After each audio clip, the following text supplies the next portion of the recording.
Neniani kama Neniana kamie Neniani kama Tima tukenya tunenu baganga tukenya tunenu you so see oh young player unje apo you see oh young player unje apo Get away, get away, Mama, wait, Papa, wait,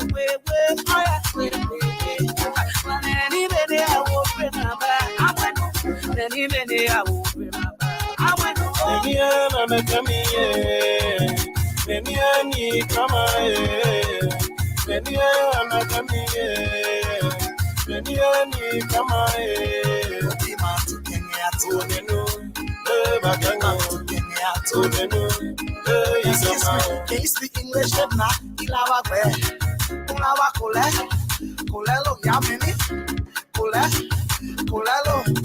Take me to your mama.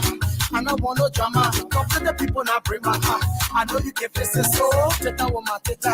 They not play high. See, tita don't engage you. Grab on the malay high. I was standing asking people, Adaho, tell me if Adaho. Tell me if Adaho. I agree, I met you right here. Neniana Kamie. Neniani Kamae. Neniana Kamie. Neniani Kamae. Tima tukenya tunenu. Baganga tukenya tunenu. Igama.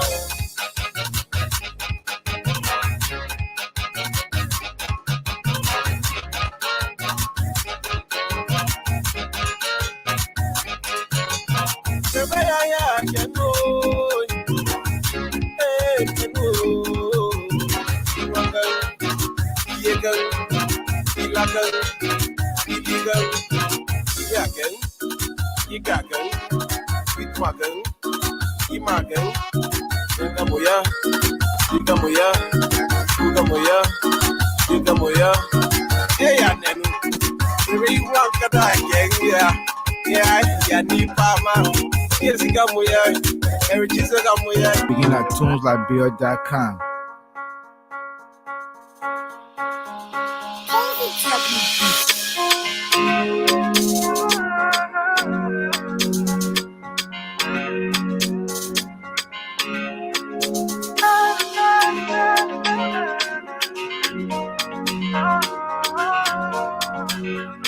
She plays down her baby. The morning sun that brighten up my day.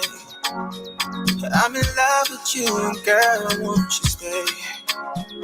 If I tell you I'm in love with you, tell me you feel the same. So stay. Baby, oh, you know that I want you, and I will never ever break your heart, though. Baby, oh, you know that I want you, and I will never ever break your heart, though. You are the air I breathe, the one for me, my medicine, my only medicine. You are the air I breathe, the one for me, my medicine, my only medicine. God, I love you, baby. Hey, hey, hey. God, I love you, baby. Hey, hey, hey. God bless the day I'm born you, oh. I feel good, I'm around you, oh, yeah. Baby girl, I love you, I ever know. You stole my heart, but I let it go, yeah. Just to prove my love all the time I lie. If I break your heart, then let me die. Baby, oh, you know that I want you, and I will never ever break your heart, though. Baby, oh, you know that I want you, and I will never ever break your heart, though. I love you, baby. Yeah.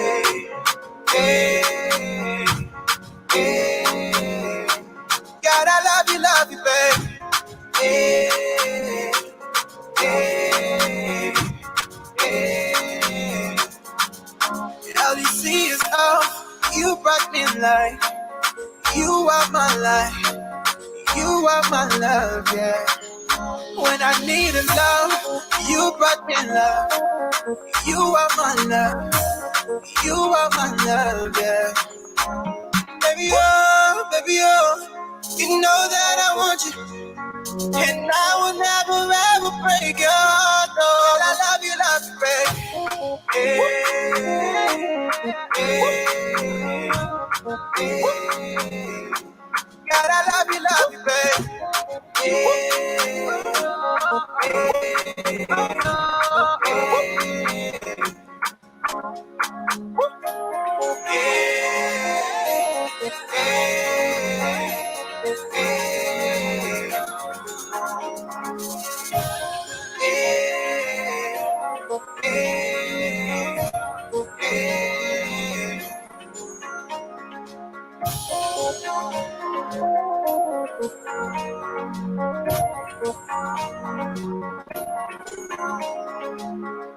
Exclusively at tonesliberia.com.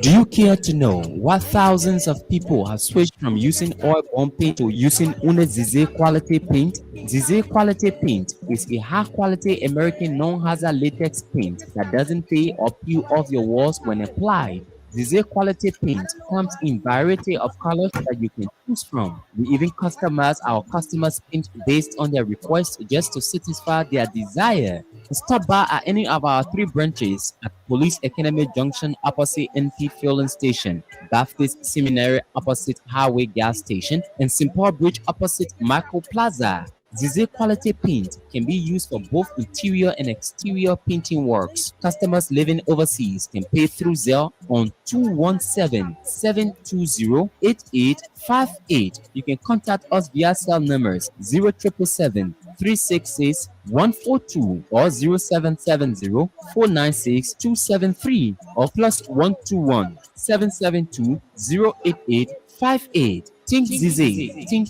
quality. Spicing up, what's next? A new Liberian restaurant and lounge with tasty Liberian and Afro-Caribbean cajun is opening in Morton, South Jersey this spring. The name is Sasa Bean. Sasa Bean is located at 300 East Braintree Road, Morton, New Jersey 08053. Sasa Bean specializes in ethnic Liberian, Afro-Caribbean, and Southern cuisines. We are 25 minutes drive from Philadelphia, 40 minutes drive from Wilmington, Delaware, 30 minutes drive from Trenton, 30 minutes drive from Bristol, and 20 minutes from Burlington, New Jersey. At Sasa Bean, we have a private lounge area for private parties and private and corporate meetings and events. Sasa is hiring for both full-time and part-time employees. The pay rate ranges between $16 to $22 per hour. Contact us today for all your bookings and reservations on 609-468-4232. That's 609-468-4232. Sasa Bean Restaurant and Lounge, a place with tasty dish and comfort.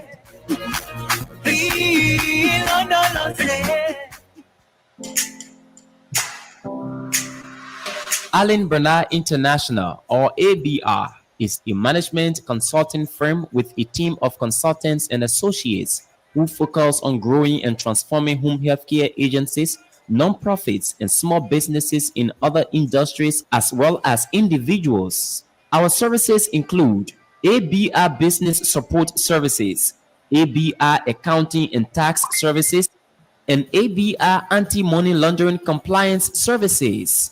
At ABR, we bring to each assignment dedication and commitment, experience and skills, performance-based process, integrated solution teams, and client relations. For more inquiries on our services, call phone number 469-378-3955. That's Allen Bernard International, or ABR, transforming business through ideas.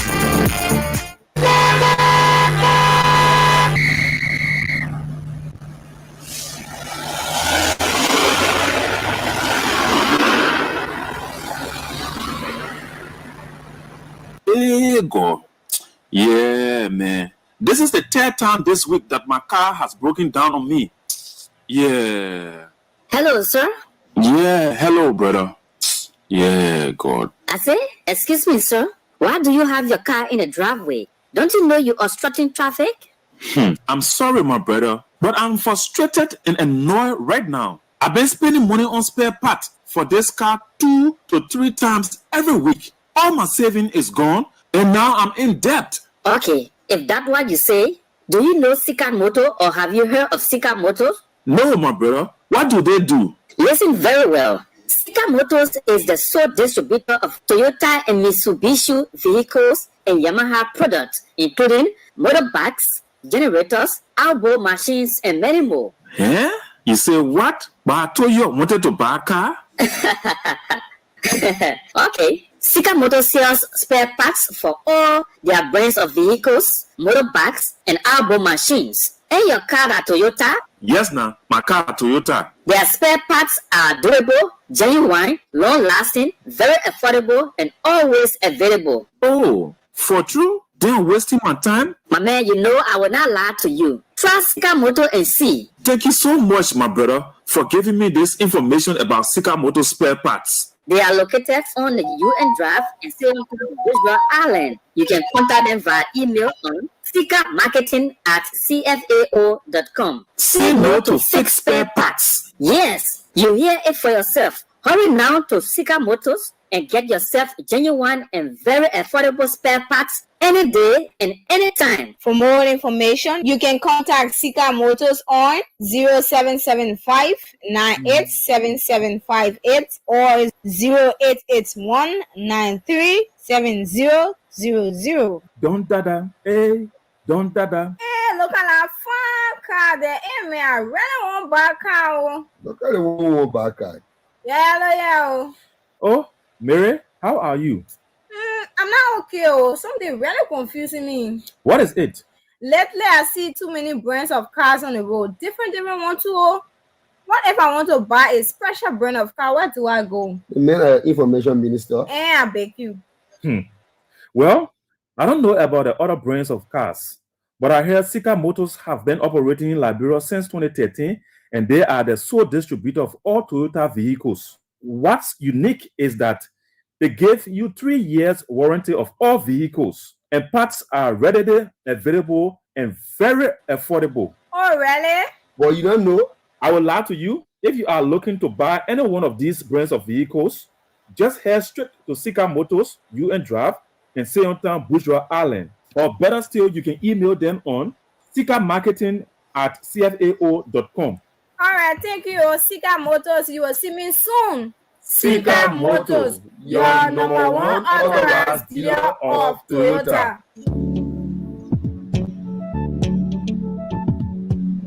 We all know the headache we go through sending money to our loved ones, friends, and family in Liberia. High fees, long lines in banks, the usual complaint of the system being down, such a waste of time and energy.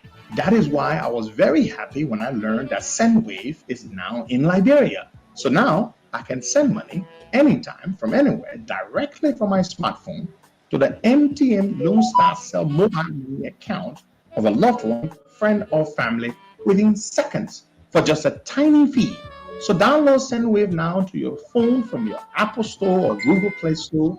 Add your details, and don't worry, they are very safe and secure. And start sending money today. Don't forget to insert the promo code COSTA to get free $5 credit added to your first transfer. SendWave is secure, super fast, and by far the most affordable way to send money to Liberia. I'm Henry P. Costa and a very happy customer. Thank you.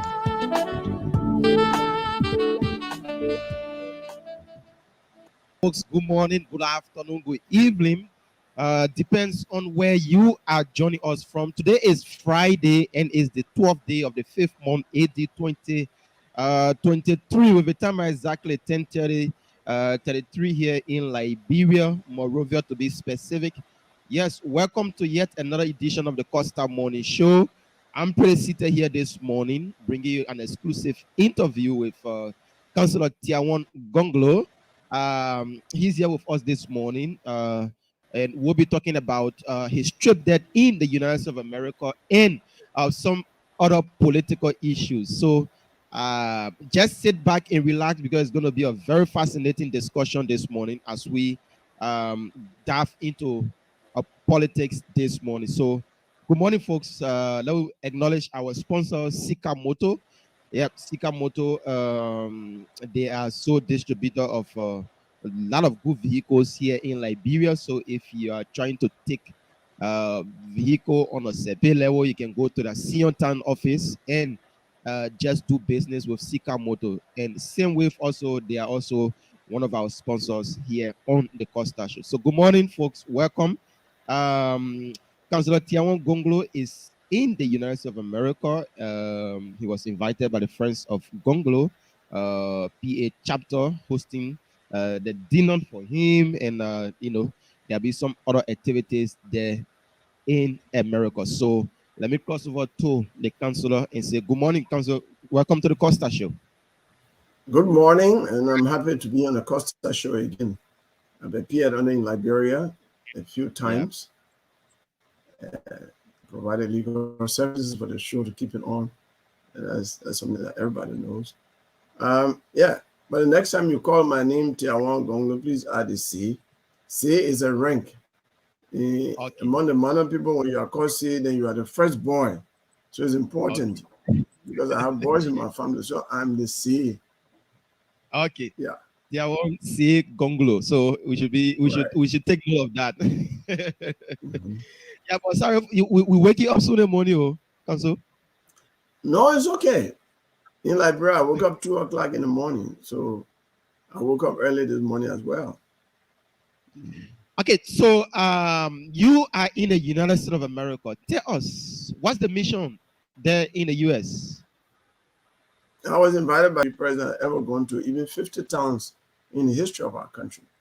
But I'm an advocate, and I look at politics in a different way. That if you want to lead people, you have to go and let them see you. You have to tell them why you want to lead them. You have to give them your message. So I went to all Liberians because I strongly believe that Monrovia is not Liberia, Sanniquellie is not Liberia, Buchanan is not Liberia, Zuedru is not Liberia. Liberia includes those who live outside the big cities, in the rural areas. It's important to go and see the conditions under which they are living, and sometimes experiencing those conditions as I did. I was working on monkey bridges, I was crossing in canyons, I was sleeping in all kinds of places. That's where the people have been sleeping. So it really gave me a good knowledge of the current condition of Liberia. And people were fascinated by my journey to power, and they decided to invite me here for me to talk to them, to share my experience with them and all of that. So both home and abroad, have your message been resonating with those you have interacted with, the common Liberians, those in the diaspora? How their response or responses been like to you? Beyond my expectation, positive responses from everywhere. When I visited Bois Jiken, or in Grand Cru, or Bokeza in Lofa, or whether it's Herrington in Bapulo County, or Wangekor in Cape Mount, people are telling me, oh, this is the man that our people in America say we should vote for, we should support. Because I came to America and went to 12 states in the United States here. And from the people interacting with me, they got convinced that I am the alternative to state power in Liberia. And they started informing the people. Some even started threatening the people in the villages. One village in Nimba, I went to Nimba in your area, and they said, oh, our power in America say, if we don't vote for you, you will not vote for you, you will not send us any money again. And that's the extent to which some people have gone. So also in Liberia, the villages I've gone to, people have been so impressed because when I get through my message, I say, if everyone here believes in what I'm saying, then stand up, and the whole crowd stands up. And they have also been informing the people in America that they've seen a leader to change Liberia's story for the better. Because that's what I keep telling them. I say, look, other people want job to be president. Me, I want to be a project manager for changing Liberia's story for the better, because I strongly believe a better Liberia is possible. And that message resonated. I usually tell them that, look, Liberia is not a naturally poor country. This is a naturally rich country. Plenty of rainfall that we take for granted, water all over the place, unlike many countries I've gone to in Africa. Then the soil is so fertile. You yourself, the plum behind your house, nobody planted it. People just ate it, they drop the seed and start growing by itself. That is Liberia's story. Rich, fertile soil. Then under the soil, we got diamond, we got gold, we got NO, we got manganese, we even have silicon. You remember, before you were born, there used to be a glass factory in Ghana's run by a Libyan company. And they said that they were using to produce a glass were coming from Liberia. We have so much natural resources. We on election day can choose to be poor because we choose people who are not competent and who don't love Liberia, who are selfish and greedy and only care for themselves. Once we stop doing that and start electing the proper people, we will enjoy the wealth that Liberia has, that God has put in Liberia. That is the story, and people think about it. This is true. It's resonating with the people. Yeah, but Council, how can we know the proper people, as you say? Because everybody that we've been voting, they've been doing the same thing, and all those that are coming to all, they appear the same. So we don't know the rightful person from those that are not in the interest of Liberia. How can we know this man means well for Liberia and this man doesn't mean well for Liberia? For instance, Councillor Gongo is now pushing his agenda for the presidency. We know his track record, but when he take the mantle of authority in our country, everything changed. So how can we tell that this person is different from this person? Josh, Liberian people have not learned to follow their own wise saying. They say you can apply the new map, show all the old map. On election day, they don't use that. They elect people that they don't know. And then Liberian people can say, me, I can't buy pig in a bag. But on election day, they can be buying pig in a bag. That's what we're going wrong. Look, people don't change easily. There are some people in Liberia when they even become director in the ministry, their old friends at school may not their friends again. They don't eat in the same place, they don't visit them. I'm saying I'm going to be assistant minister or deputy minister. There's a man one time who did legal work for me and my friend Bien Howe, and he just saw him in the street and called him by a nickname. By that time, Taylor made the man deputy minister. He said, deputy, he said, minister, please. Oh, my friend got so angry. He said, look at the man who used to be helping the other day, performing free legal service for. I just saw the man in the street among people. I want to tease him by his nickname. You can say I'm going to call him minister. That's how some people have the arrogance of power. But yeah, me here, Councillor Gongo being, I worked with Emma Sawyer for 4 years. I worked in government for a total of 5 years in my life. I worked at the worst time of our country in the early 1990s as executive assistant to the president. I used to go to Atasha Mokiri Street from Duka. I'm staying at Duka. I go there. I became Solicitor General. I still used to go to Atasha Mokiri Street. You ask the people there today. When I became minister, the Ministry of Labor on UN Drive. I used to come to the Atasha shop 6 o'clock, stay there 7:30. I go to my office. My friends remain my friends. Look, I tell you a story. There's a friend of mine, first grade classmate of mine called Charlie Tuago.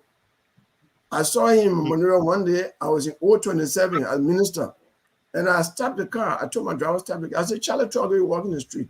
He turned, he looked at the car. They started walking. I said, Charlie Tuago, you turned. So I got out and walked in. I said, Charlie Tuago is me.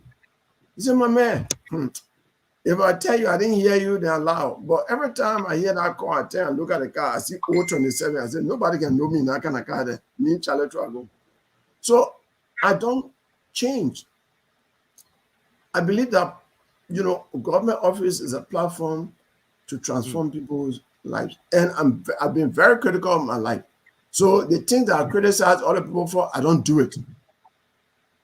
I try to show that there's nothing in government that changes people's behavior. People are just who they are. When they get a government position, they reveal themselves. The people who steal in government used to steal before, before getting the power. So nobody can tell me there's nothing in government that makes people to steal. Because I've been deputy minister, I've been working in the president's office, I've been minister, and nothing made me to steal. My parents didn't teach me to steal. I kept the values that my parents taught me, and when I was in school, Father Francis and Father Tipo, powerful Catholic prelates. They really, really helped to shape who I am today.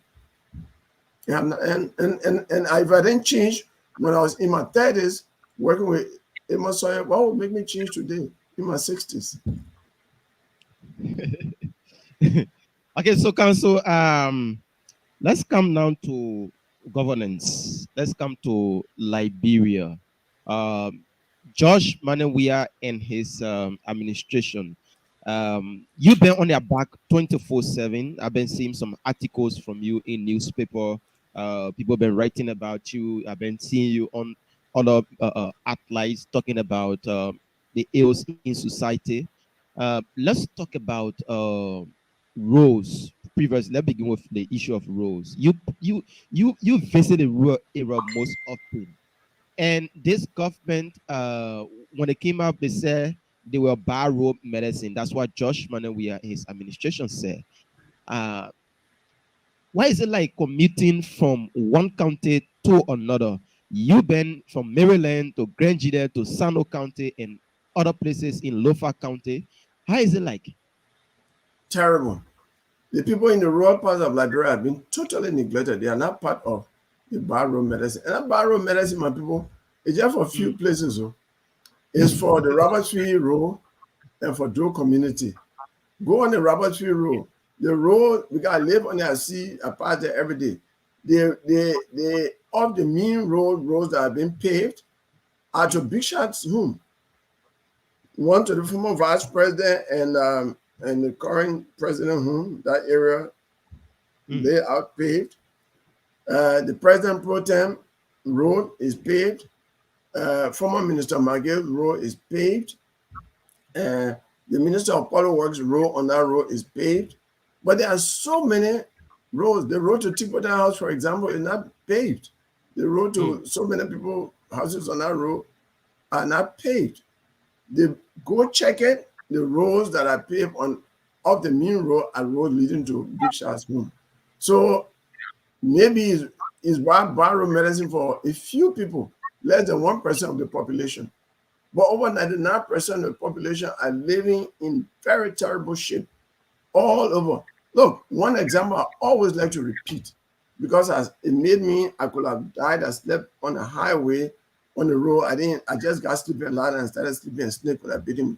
Between Kiripo Kanweken in River G and Gwepo Kanweken, it's a distance of 20 to 30 minutes. Normal time, I know it because I've been on our road since 1979. I finished talking to people in Kiripo Kanweken, which is the home of the former Minister of Justice and the former Dean of Law School, Nibadi Wana, and the former Minister of Justice, the late Cheru. So I sent a motorcyclist ahead and said, I will be meeting the people at 6 o'clock. I gave myself 1 hour thinking that, okay, it's 30 minutes, but maybe the road is bad.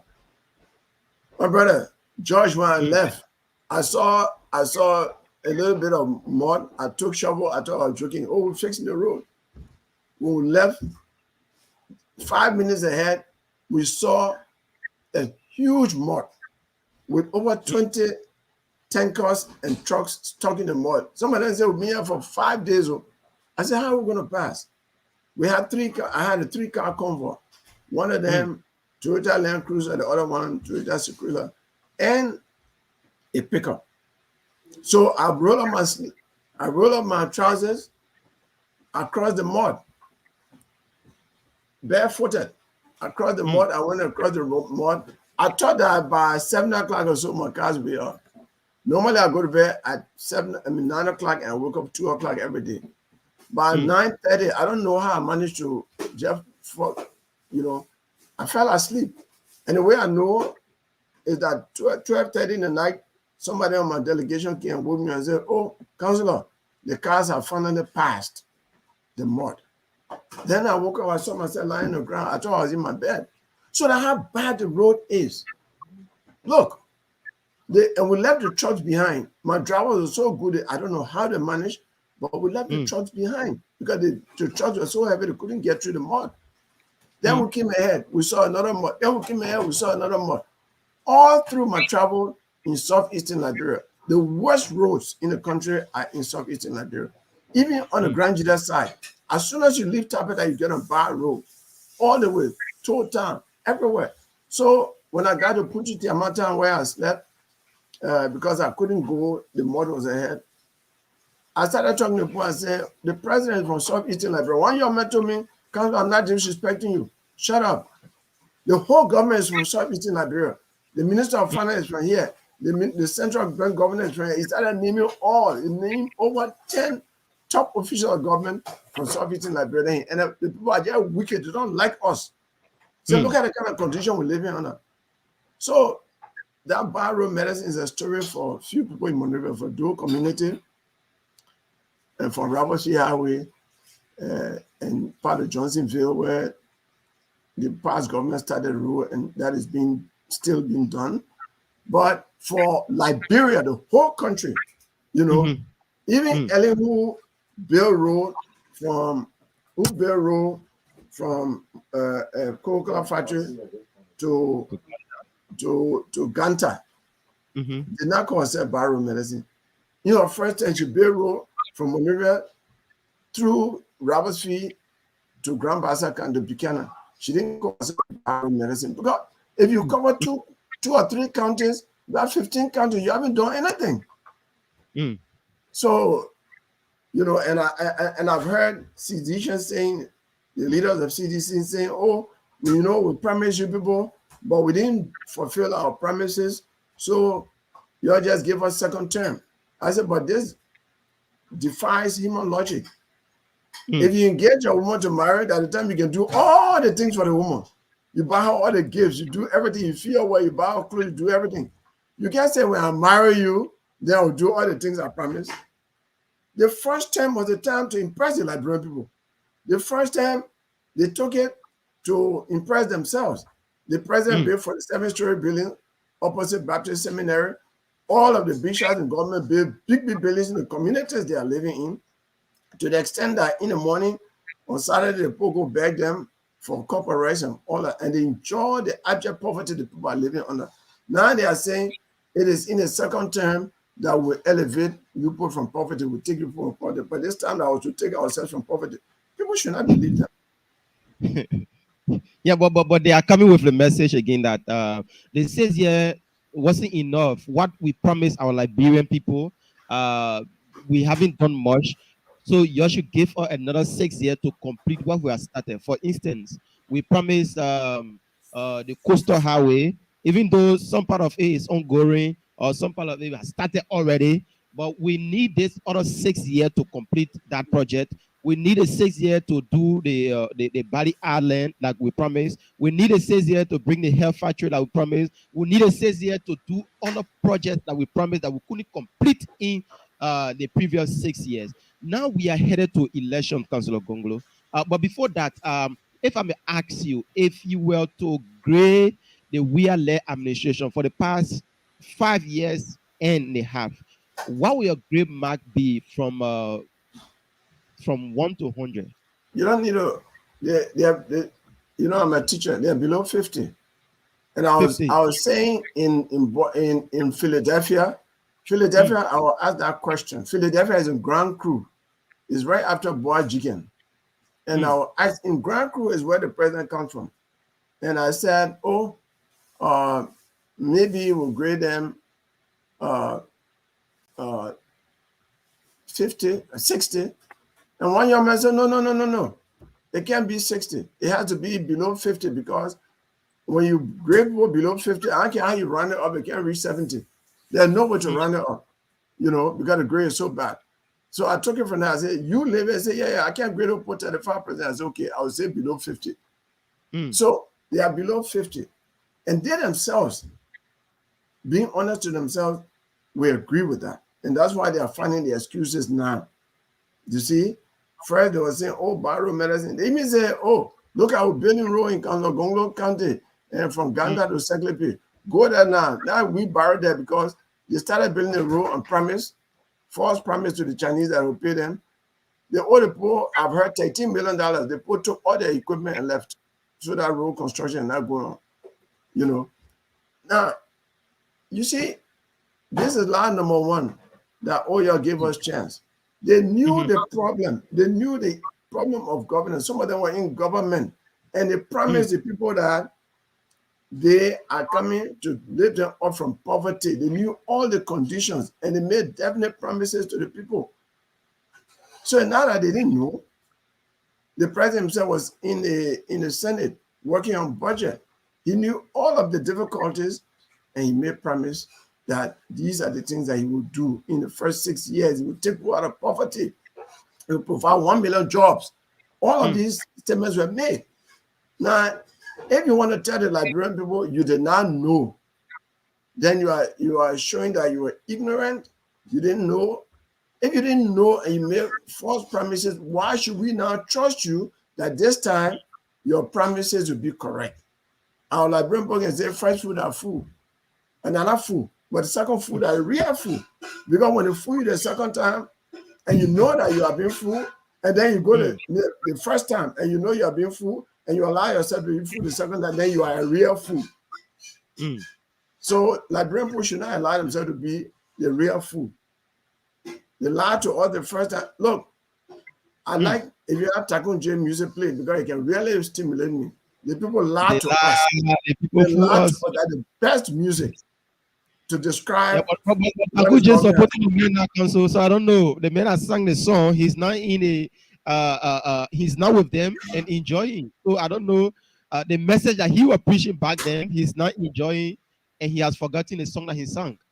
No, the only good thing is he's not in authority to stop the song from being played. You know, they say somebody was an advocate before and he wrote a book. When he became president, he couldn't follow what he said. He banned the book in his country. So a good Takun J is not president to say, you know, the music is banned. You know, I talked to him. He's my client. When he falls in trouble, you know, he can come to me as a human rights lawyer. So I can tease him all the time. I say, Takun, I love your music. Your music is more valuable under this administration than under any other administration.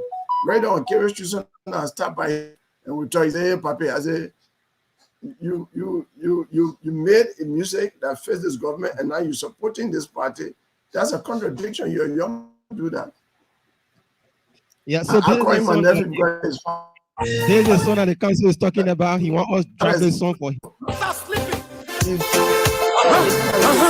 your hands, whip your hands, whip your hands, whip your. Come on, come on, come on. I know you're sleeping now. You gotta whip us more, yeah? Okay, let's go.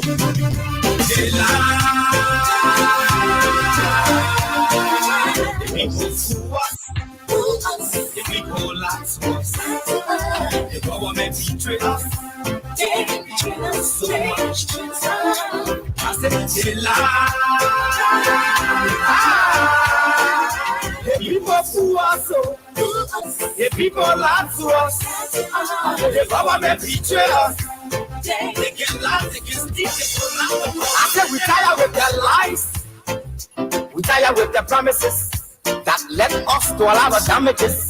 We tired with that speech they preach indeed, and now you need to deceive us. The thing we saw, it frustrates us. So why did you lie? Why did you steal? Why did you allow the citizens to be? You see, we just tell you that why we voted you.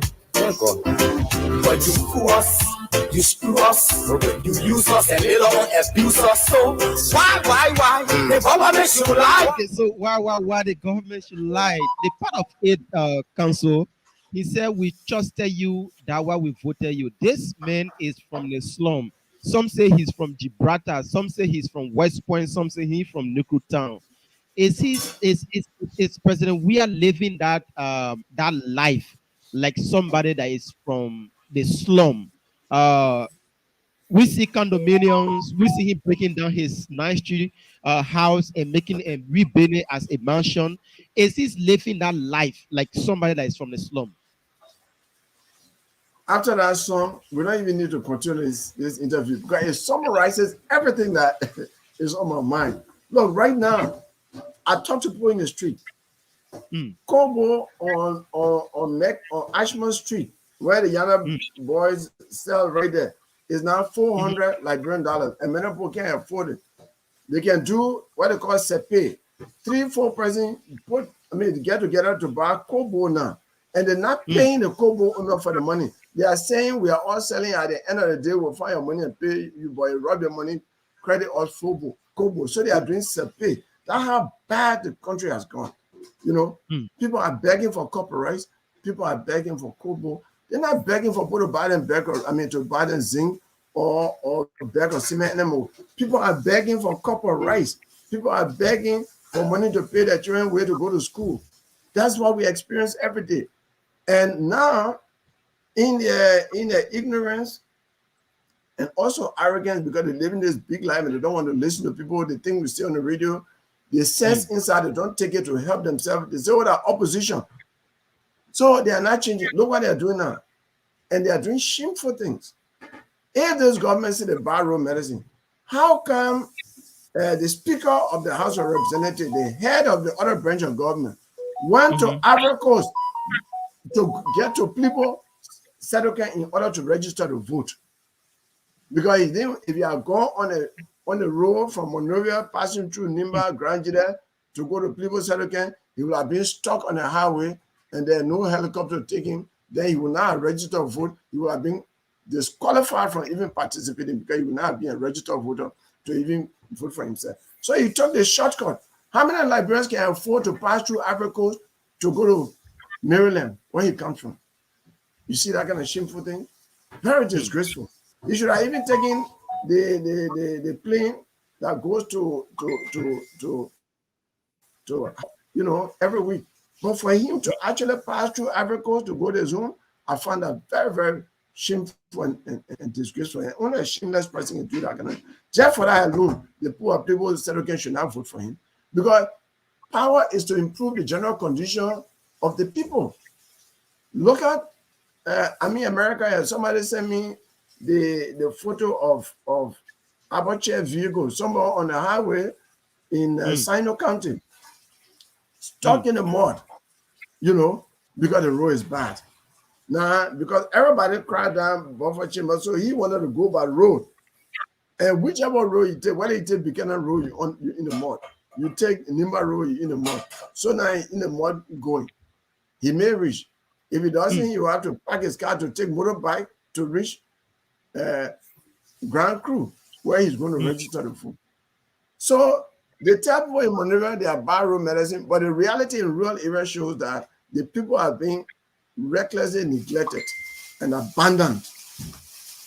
Yeah, but council, they see Abachi were her on tape lambasting the U.S. ambassador for statement made that our health facilities, there are a lot of things lacking when it comes to health in our country. But they seem Abachi said that the money that they are receiving at the Senate isn't that much enough, and the money, there are a lot of things that they are doing with the money. They are paying school fees, they are paying hospitals, they are paying hotels, they are paying a lot of other things for the Liberian people. Let's look at the message from the U.S. ambassador. How well do you look at it? Is it a reality when it comes to Liberia? It is a reality. I'm the only politician in Liberia who can agree or disagree with it, because I'm the only one who has traveled everywhere that the ambassador has traveled to. I went everywhere. In fact, somewhere, I think some part of Southeast, our convoy passed by each other. So the ambassador convoy were going with a long convoy of white Toyota Land Cruiser Jeeps. I confirmed everything he said. The road condition, the health condition, the school condition. Look, there are many towns in the rural area where there are no schools, and in the areas where there are schools, the schools are empty because no teacher. Where you got teachers, they call them volunteer teachers. Sometimes out of 8 teachers, 2 or 3 are on government payroll, and the rest are volunteer teachers, because the people want their children to go to school, and the people in the town will start collecting money and paying those people. When they don't pay them, when they find jobs somewhere, they leave. So what the ambassador was saying is true, right from Monrovia. My brother, go to JFK today. You go to JFK, when they examine you, they bring your lab test, the doctor will give prescription. Go to Lucky Pharmacy. If JFK, which is the biggest government hospital, number one hospital in Liberia, has no pharmacy inside where they can give you drugs, then is it the hospital in Kepamos, that you expect to see drugs, JJ Dawson Hospital, or the one in Bokesa, or the one in Honeyahun, or the one in Yalamana, in Lofa, or the one in Bojozieta, in Riverside. These are remote areas I'm talking about. The people are living like they're in the 18th century. Totally abandoned. When you leave Monrovia, when you leave Buchanan, you enter a different world. When you leave Shasta City, you enter a different world. You leave Zuetu, you enter a different world. But these people have not been going around. They visited, they travel out of the country more than they travel internally. Now, only in 2021, President George said he was taking a nationwide tour. And then what else? Nothing. It's terrible. They don't care about the people. They only care about themselves.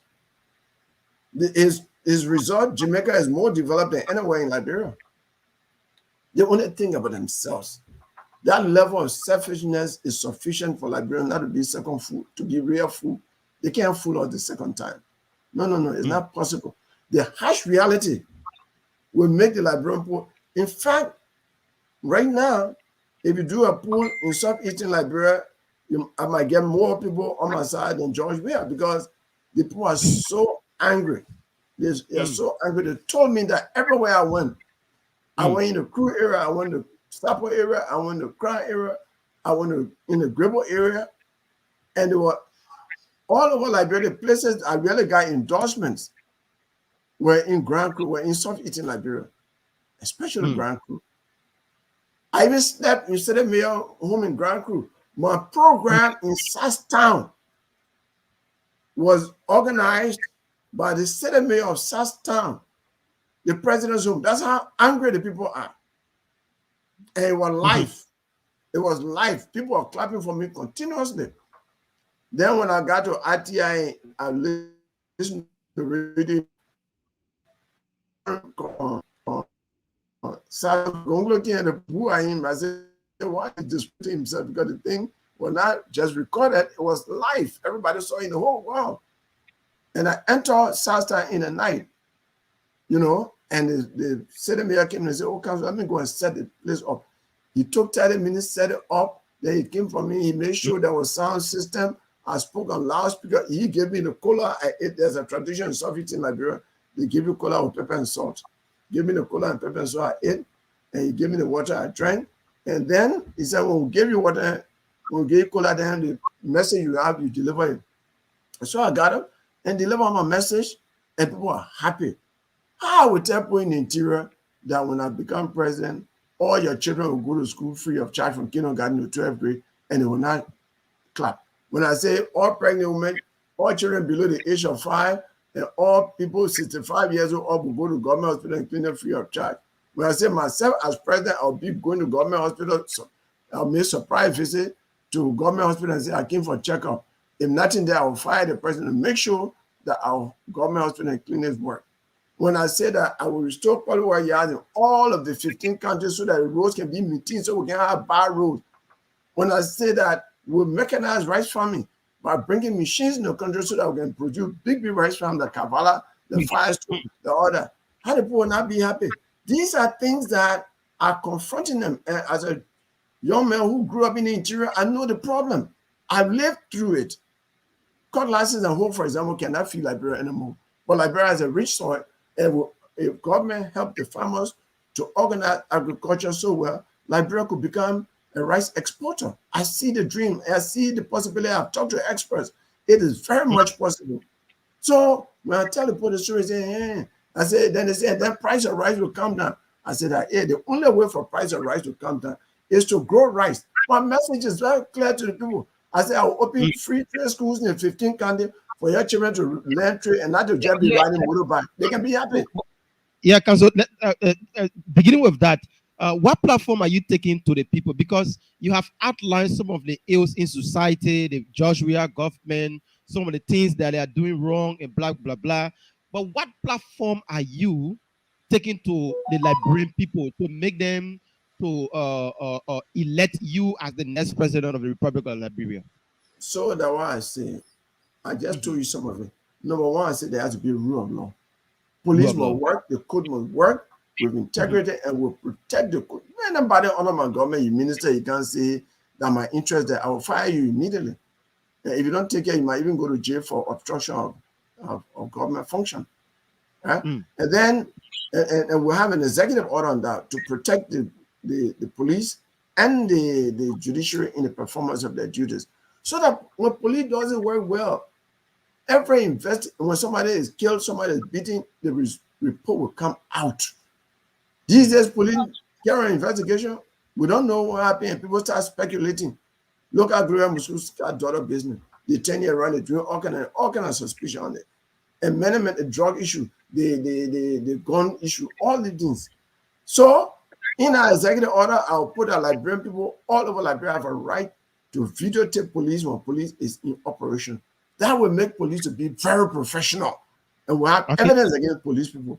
When we do that, when police works well in the country, police is number one. The environment for investment gets better. Everybody wants to come in a secure country and invest. Tourists will come. Money will come to Liberia. Then I talk about 4 major things: education, health, road, and rice production. And everything I say, I can say how we do it. I say I will fight corruption. I want to have that broom in my hand, passing up and down in Monrovia, that the government will be clean. Anybody who, first thing I got 12-count prescription for combating corruption. Number one, the president salary and benefit will be on the internet, in the newspapers, and on the radio in simple English. So when the president starts stealing billion for the 7-story building, they will know the president stealing because they know the president's salary and benefit. And we'll do it for the people to know so that there can be public trust in the government. Government without public trust is nothing, because government can be everywhere. Then you say if the minister's president's salary will be, then our minister then salary will not be there, chief justice then, speaker then, all of them their salary will be there, because Article 15 of the Constitution says, Article 15C says, the people of Liberia have a right to know about their government, everything about the government. And it is established, and its functionaries. The president is a functionary, chief justice is a functionary, a speaker is a functionary. The people of Liberia pay their salaries. The people have a right to know, and they have an obligation to let the public know. We'll do that, because when I appoint you minister and you live in Dole community and people know your salary, oh yeah, I can read 50,000, and you start bidding 500,000 hours, all the train in Dole community will be on the radio. Then George stealing, Minister George Guai is stealing. Look at the man, oh yeah, salary can read.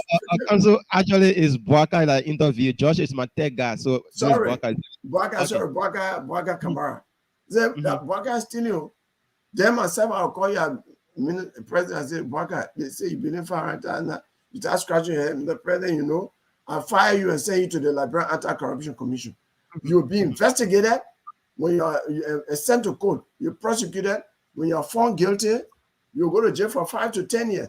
Then we'll confiscate through the legal process the balance of the money and all the assets that you acquire. Houses you build, cars, everything you bought, we'll take them from your turn over the government. And normally, when I go all around over the country, when I say, your thing, if 5 ministers are in jail for 10 years each, and all their property, their money and properties are taken, and their family members suffering, and a minister in government want to steal again, they can say no. They said no. I said, anybody who want to come into government just to steal, they want to work in my government, they say no. So I said, then we'll finish sweeping corruption. That's what this broom is about. They can be happy to say, hey, because somebody go into government, after 2 months, you see them, just to get money machine. So we'll do that. Then we say, so the how will fight corruption. You go to jail your account. That's why I have my when you see my sticker in Monrovia, my sticker an anti-corruption sticker. Government is a place to serve, not to steal. We have to get rid of that menace. And the ambassador spoke about that too, which is true. Look, you mentioned Abacha. Let's talk about him a little bit. He represents the government. He's from Grand Crew, from southeastern Liberia. Last year, the president pro tempore of the American Senate earned a total salary of $193,000. That's the richest country on earth. That same last year, the president pro tem, Abacha, made $254,000. Do the math. Over $60,000 more than the president pro tem of the United States. You think the American people know that we are spending our money like that? They will allow the government to give us money for our health, for our education, for our growth, for other things. So they are wicked. This is clear wickedness. You know, why should any government official in Liberia make higher than any government official in the United States holding the same position? It just doesn't make sense to me. We are a begging nation. We are among the poorest countries on earth. It's just so, not that we don't have the money, but they do waste it. The government chooses to waste it on few people.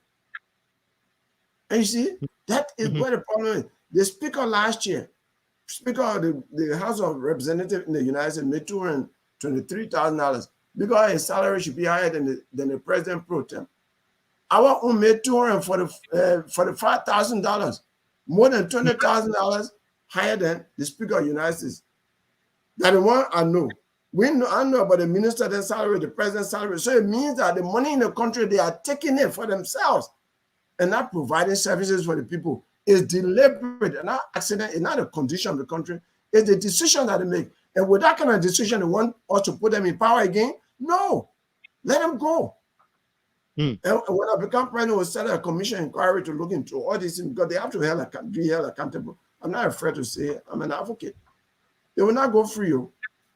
Let's look at the economy. You once talk about the exchange rate on the market. You raised an eyebrow on that.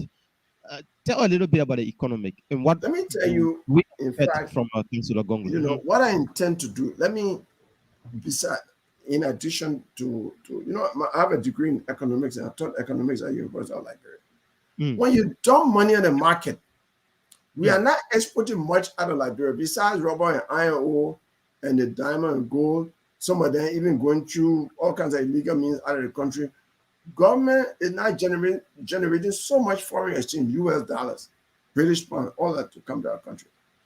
So now they printed billions of Liberian dollars and look at the guys stock in their homes. They are dumping it on the market during this election time. When they dump so much Liberian dollars on the market, and the importers need US dollar to import from China and other countries, then they go on the market to buy US dollars. So you have plenty Liberian dollar chasing few US dollars. The price of US dollar will go up. So in a short time, from 150 now, before I left Monrovia, it was 169. I'm hearing it's 170. That's the exchange rate, is the buying rate for importers now. Before I left Monrovia, one of my clients bought US dollar at the rate of $176. So if a man buys US, $1 for 176 Liberian dollars, when he imports goods, he will transfer the burden to us by increasing the price of the goods so that he can make profit. That means the people are making us to suffer more. Instead of helping us to get out of poverty, they're making more Liberians to be poor daily. They are multiplying poverty by every action they take. The other way they multiply poverty is they buy road condition. Imagine, Kamara, you are in Webo and you got planting farm to take care of you and your children. The planting they get full. You harvest your planting. You charter one truck and say, I'm going to be able to make $5,000 from my planting, for example. And then you borrow money from one fuller man and tell the businessman and say, look, give me money to charter a truck. I'll pay your money next week because I've already made my connection on Gorbachev. When you get to that mud I talk about, that I spent 8 hours on, your truck will be packed there like the other trucks for 10 days. Then the planting will get rotten. And then what will happen to you now? You finish paying for the truck, you're not getting any money, you come back to Webo or to Bewan in Grand Cru, Webo is in River G. Then the person who credit the money to you will say, bring my money. And he say, oh, I beg you, give me chance. My planting guy writing the road by, I say, road by, I'm my business, that government. Give my money. I want to put my money in Susu. Then you go credit money, or even all your money you got, you give it. You might even sell some of your property. Then you are getting even poorer because of the buy road condition. So they are making us poor by borrow. Then the little money you have, they're dumping Liberian dollar on the market, carrying prices up. So people are going to suffer more. I can tell you the price of cobalt is now $400 in Monroe, or it's going to go to $500 to $600. How many people can afford that? It's terrible. They're not doing anything good, to make us feel good. The purpose of government is to make people feel good, to protect us, to seek our welfare, and make us happy. Because a hungry man is an angry man. That's why all the crimes are taking place in our country, because naked joke, people going on fighting, taking knife for each other. People get up in the morning, they're angry. They're angry because they're hungry. Okay. You put in sports park and all that, the children don't eat, how they will go play. And the parents have to feed them. Then you bring in all this hardship. It's terrible. No, and I've done nothing for the people to really re-elect them. No. They can't fool us the second time. First food before. So that's the voice of Councillor Tiawon say Gonglo. He said I should put that thing in the middle, or else I will be in content. You can have Tiawon Gonglo. You are second born. That second born, the first born, first son. Okay, so we are having an exclusive interview with him, and you listen to all of what he's been saying. Let's now transition to the issue about the opposition. Let me say a little bit about the economy. Small, just 1 minute. Look, okay. I have an economic plan to create jobs. When I take over power, I will give incentives to people who have money to invest in Liberia, especially people who want to build factory to add value, so that because I want to encourage to add value. That instead of exporting logs, to make chairs in our country, furniture in our country. So I say every 50 miles away from Monrovia, I'll drop your corporate the tax you pay the government. So when you go 100 miles, you pay less than 50. You go 200 miles, that will put jobs in the interior, in Maryland, in Grand Crew, in Vonjama, in Tapata, all the places. And those people will employ people. When you want to company employ people, even in building a factory, they'll be employing people. Those people, government will be getting payroll tax. That kind of investment, people will get money, government will get money, because government tax base will be increased. And then they'll be getting payroll tax from the people. Then people will be paying rent to the house owners in the areas where they are working, like Bagleyville or Harper. They call it in economics multiplier effect. The people who are getting money, the house owner too will go to the market to buy. Then money circulating in the local economy. The good thing about another advantage of having a job all over the country is that all the young fellows will not be coming to Monrovia to see greener pastures. Everything is concentrated in Monrovia. When they come there now, they spend 2-3 months, no job, frustrated. Then their friend says, my man, let's go somewhere so you can feel good. They take them to the ghetto. Once they get addicted to drug, the next thing they get into into the criminal habit of engaging in armed robbery, jacking women bag, and all of that, to the extent that Monrovia now, there's a virtual curfew. After 9 o'clock, you don't find anybody in the street. So the nightclubs and all the night activity, the night economy has gone down. I intend to change that because there's a close relationship between an improved economy and crime rate.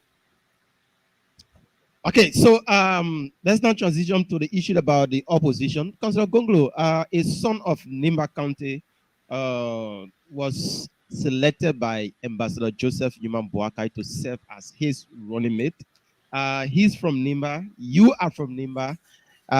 Does that in any way put a gap into your election as president of Liberia? Because obtaining a vote in Nimba County is one thing, and a divided vote in Nimba County is another thing. What do you make of the selection of Jeremiah Kun as the running mate to Joseph Boakai? I'm not a member of United Party or part of the coalition. That's their judgment. But what I can tell you is that it is not going to do anything to my support base called Nimba County, because they have had polls on it. In fact, when I went to Nimba, I was threatened. You go to Monterey, you be vice president, anybody don't come here. I was threatening Kanwi, I was threatening Butu, I was threatening many places. They say, this time Nimba wants a head. We are tired of being ladder for people to climb on to go to power when we have the power here in terms of population, the voting population. They said we have had a tail twice. People should not forget, we had Dogolier, Dogolier Honor Taylor, vice president. We also had Moses Blah, vice president. So we had vice president 2 times, and Nima knew the experience they had during that period. You know, to be a vice president, like you're standing behind the house, somebody's house to go back. Until the president permits you, you can't go. They want to be part of the decision making at the top. That is the unanimous view of Liberians. I mean, Liberians who live in America, Liberians who live in Liberia, and Liberians who live just not only in Nimba, but all over Liberia, because I saw Liberians in Babulo, I saw them in Cape Mount, I saw them in Grand Jide. In fact, they came to receive me in the Grand Nimba Quadro. I saw them in River Chief, Sino, Grand Crew. In fact, as a general coordinator of my campaign for Nimba Quadro in our sub-region, I saw them in Riverside, I saw them in Grand Bassa, Bon, everywhere. You know, Lofa. I had a meeting with the Nimba Quadro board in Lofa at the hotel I slept in. All of them unanimously say, Nimba by Yahu, Nimba on the time has reached. That's in Gil. You know, so yeah. So Council, when you say Nimatan have reached, Prince Johnson is preaching different message. He's from Nima County, and people refer to him as the godfather of Nima County, and he's saying that Councilor, let me say, Jeremiah Kungori as the running mate to Joseph Boakai, it was based on the request by the Nimbanian. So now you coming again saying that the Nimbanian are telling you that we don't want somebody going as still, but we want a head. So there are two different things here. What do you make of for the statement from Prince Johnson saying that they should support a JMB ticket, and Councilor Gonglo saying that the Nimbanian are asking him to go as the head? They don't want a tail again. Don't forget that in 1985, the Nimba people unanimously voted for Jackson Hebdo. Nimba, the history has shown that every time a son of Nimba runs for the presidency, he gets majority of the votes in Nimba. That is statistical fact as historical. You go and check it. So that is just the fact. And now they have said, we want the head, we don't want the tail. They have had opinion polls on it all over Nimba. They want it. And they look at me like Jackson Hebdo, given my experience and age and all of that. That look, Jackson Hebdo was minister. He served in the Senate, he was minister. He has so much experience. People knew his views on Liberian political issues. My views are known. My views have been known for more than 40 years of my life as a student activist, as a human rights advocate, as a human rights lawyer, as president of the bar. All of these have made people to know who I am. And the Liberians are very proud of my achievement in all of the positions. Even they know, you know, when I resigned from President Salim's government, it's not normal for people to resign. I resigned because of my principles. I love the Liberian people more than I love myself. That's why I'm taking risks to go to difficult places. I repeated this statement recently in Pakwai Town. Riverside County is a place upriver on the Sesta River, that is long, like from Brewerville to Carisburg on the river in the Kino. I got in the woman asked me, and the woman said, do you know this is the home of President Weah's late mother Annie? But he had never been here because he's scared to come here. Why made you brave to come here? People say they need you in the river. I said, oh man, I want to be president for all Liberians. The ones living in Monrovia, the ones living in Sesta City, and the ones living across the river. And there's no risk too big for me to take for that. I'm prepared to take all risks for Liberians. And Liberian people know that. The Nibarians know that. Look, when they jail Nibarians for something that happened in Metal Steel, I went to Buchanan, they transferred the kid to Buchanan. I went and represented them free of charge. The older Nibarians know that when I was at the University of Liberia, I was president of the Nimba University's university students in 1980 during the coup. My mark is there. They've known I've served in public service with distinction to their liking and honor. So I'm not a new person. They know me. And they have told me they are going to vote for me. I have no reason to judge them otherwise. Frankly, with all due respect to Senator Johnson, only God knew after the war. Some of us went to Nimba. He doesn't have the history I have. I started kindergarten in Ganta. I continued to Tapata. From Tabata, I went to San Nicolas, I went to Maryland School. So, I grew up, I got childhood friends, schoolmates in Nimba who know me. I'm well known in Nimba, but I'm well known in Nimba. You doesn't consider. I was known, let me tell you now, I was known in Nimba as a third year, as a university student when the young man you talk about was born, So we know the problems, how to solve it, how to solve the problems. I've been there and I have experience in running the executive branch of government. The head of the executive branch of government is the president. And I've had several positions in the executive branch of government during my 9 years of service in government. We can't buy picking a bag. We have to make sure that we get people who know the job. You see, their job here gave Topper a hard time. It gave Topper a hard time. It gave Taylor a hard time. It gave Ellen a hard time. These were serving government, and their views were even known before becoming president. So when I take chances this time, because the international community is looking at us, they're tired giving us aid, and we have so much resources in the country, we should actually be a donor country. It will managing our country well. If I really want Liberia to be a sweet land of liberty for all Liberians, so that people can be running away from there, be subject of human trafficking, traveling all over the world. Liberia is a country that it will manage. Like we even have migrant workers in our country, and Liberians will be living so well. It is possible. I see the vision, and it's all line up with my 10-point agenda for better Liberia. Yeah, for a better Liberia, how soon do we expect Councillor Gonglo to name his running mate? Because we are a few months away to election, and others are doing same. How soon and which county should we expect said person from? I will not tell you because I want it to be a surprise. It has to be a surprise to you. Yeah, I will not tell you the gender. I will not tell you where the person is coming from. The person will be a Liberian and will be is qualified. So don't worry about that. Will that person have the same character as Councillor Gonglo? Oh, of course. No two persons are the same. One of my friends asked me one time. For example, I will certainly have to be a person who knows Liberia. It has to be a person who is afraid of corruption and is an honest person. It has to be a person who is hardworking. Like me, I used to go to work. I used to be the first to go to labor ministry and the last to leave. I just love work. All right. So I want a committed person, somebody who loves Liberia, who has the burning desire to make Liberia not a begging nation, to make Liberia one of the contributing nations of the earth, because we have the natural capacity to do so.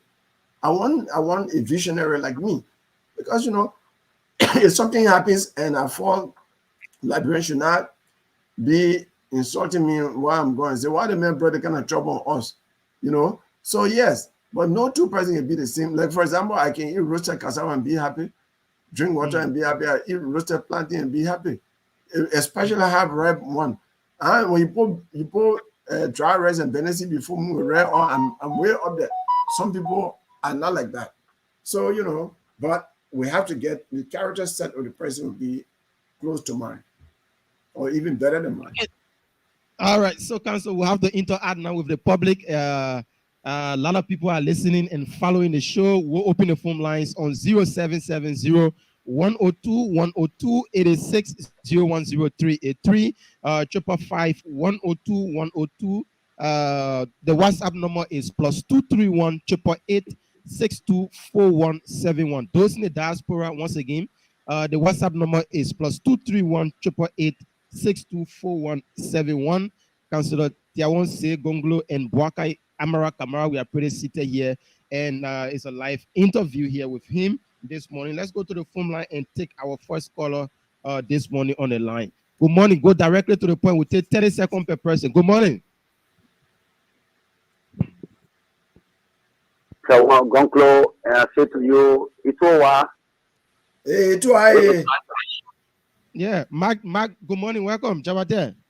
Okay, please extend my greeting to Councillor Gonglo. I have two questions for him. Two questions, okay. Councillor Gonglo, how are you?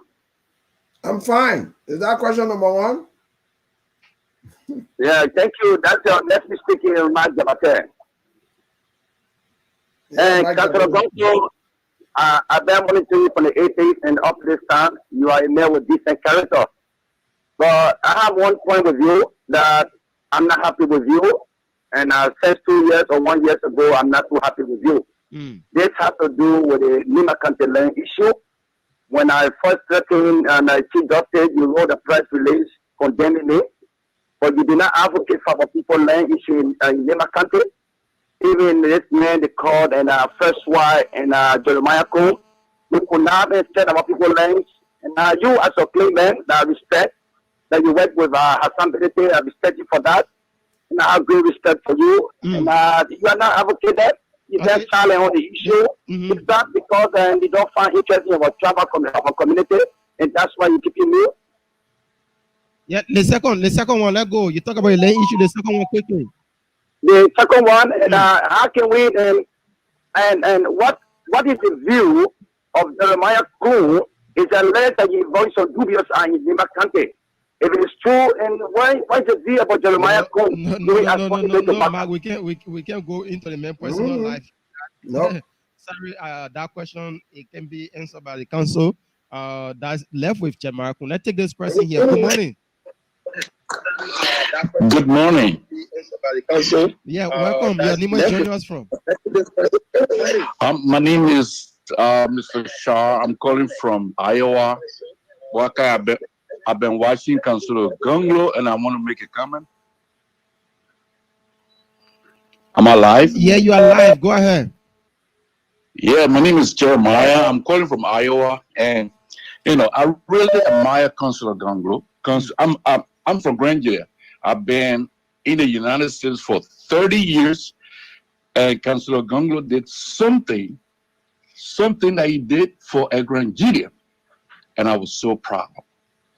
He represented those groups, those guys who were incarcerated by the Ellen Johnson Sirleaf administration. He represented them. That alone stood out. Besides, Councilor Gunglo, he has traveled everywhere in Granger. He knows almost every town. He named my town. That impressed me. Basically, there is nothing between the Nimbayans and Grangerians. The war has gone, but Councilor Gunglo has stood as an example of someone who cares nothing about tribalism, about who he is. He just wants to be the one for everyone. All right, so and Councilor Gunglo, you got my vote. Okay, thank you so much for calling in from Iowa. Next person. Good morning. Good morning, Brother Kamara. Yeah. Let me say good morning to the landed councilor. Welcome. As a citizen, I joined the conversation from the most successful district in Mosovalo County, district number 40. Well, let me appreciate the councilor for your splendid deliberation on the show this morning. I have two questions for Councilor Gunglo. One would be that, Mr. Gunglo, I've been listening to you on numerous platforms speaking about visiting over 100 plus towns and villages within the rural part of Liberia. How does it benefit the ordinary people that you have claimed that you have visited? Two, Mr. Gunglo, you talk about Southeastern Road too much. Since 1847, that road has been the way it is. What are your plans to mitigate these challenges that our people face with? And where are you going to take money from to build these roads within the southeastern part of Liberia? Thank you very much. All right, thank you so much. The southeastern road, what are your plans like for it? 0770-102-102-86-010283. Okay, we messed up on our caller. Let's take somebody from the diaspora. Good morning. Good morning, Boaka. Good morning, Councilor Gunglo. My name is James Rato Jr. and I'm calling from Atlantic City, New Jersey.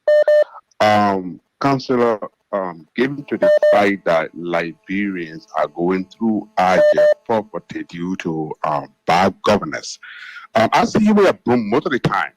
And that's a good thing because it's systemic, it's embedded into the system. But I want to ask you this question because in one of the articles you said, you talk about naming and shaming.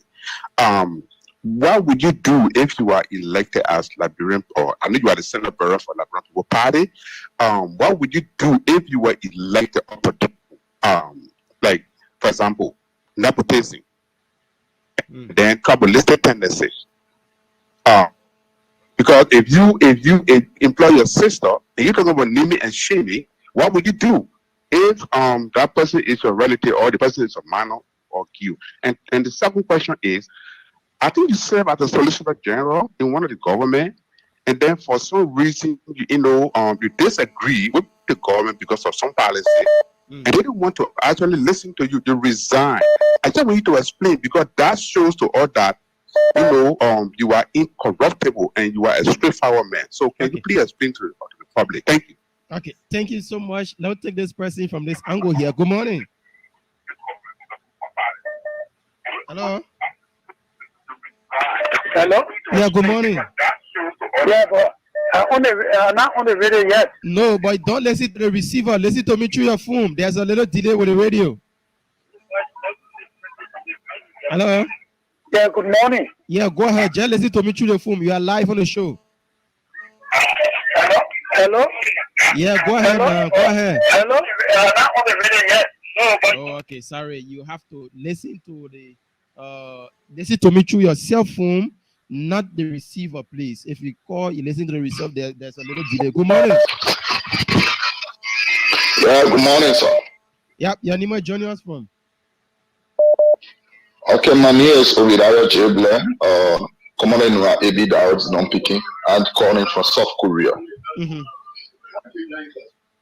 Okay, let me say good morning to the studio girl. Morning. Okay, I listened to a deliberation, and Councilor Tian Gonglo is a very good man. He's the son of Nima County. Myself, I'm on Nimadian from Nima County.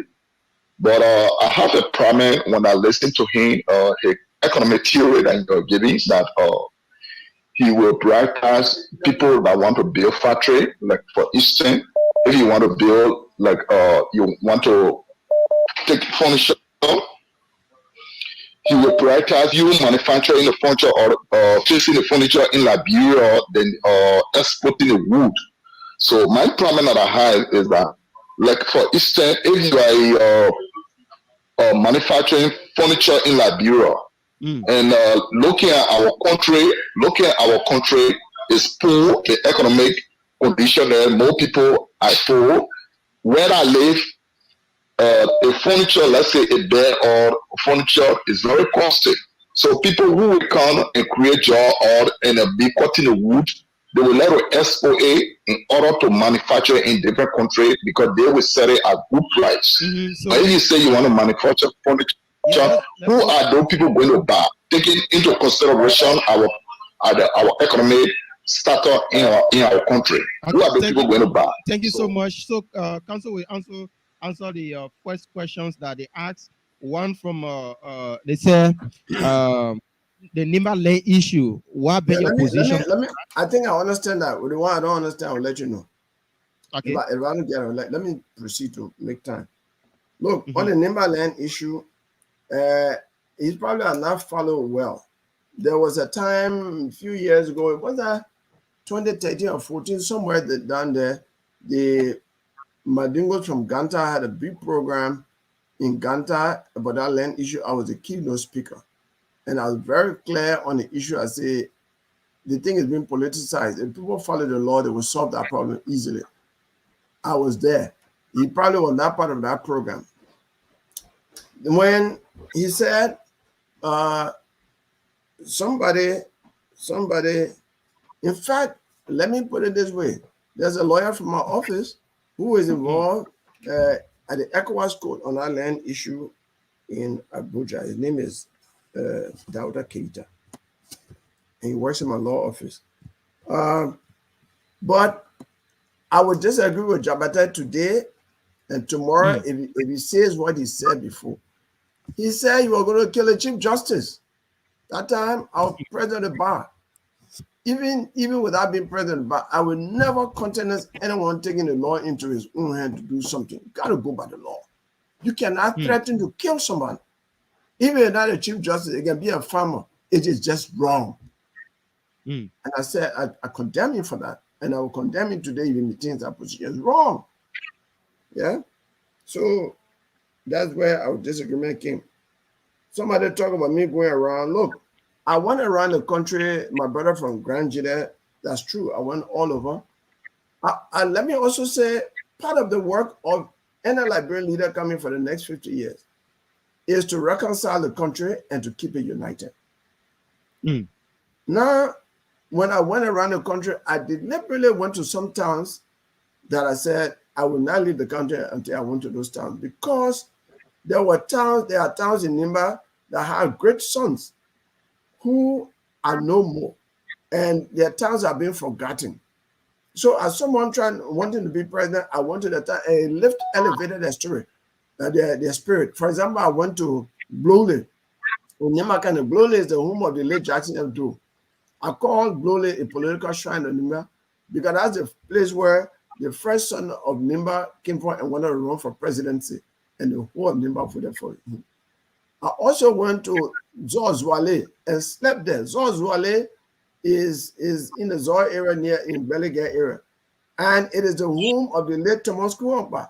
Thomas Kuompa was commanding general, a member of the PRC, and he was killed when he attempted to carry on coup d'etat in Liberia. That town had been virtually forgotten. I went there, I slept there, and it was so happy that I lifted up their spirit. I went to Tuzon. Listen to this one. As a Nimba man from Nimba, participating in the election as a presidential aspirant, I went to Zwedru, to Tuzon. A lot of people will have been afraid. I went to Tuzon in the night. The people said, sleep here. I said, I will sleep here. Just because I agree, I was sleeping in a former sleeping place.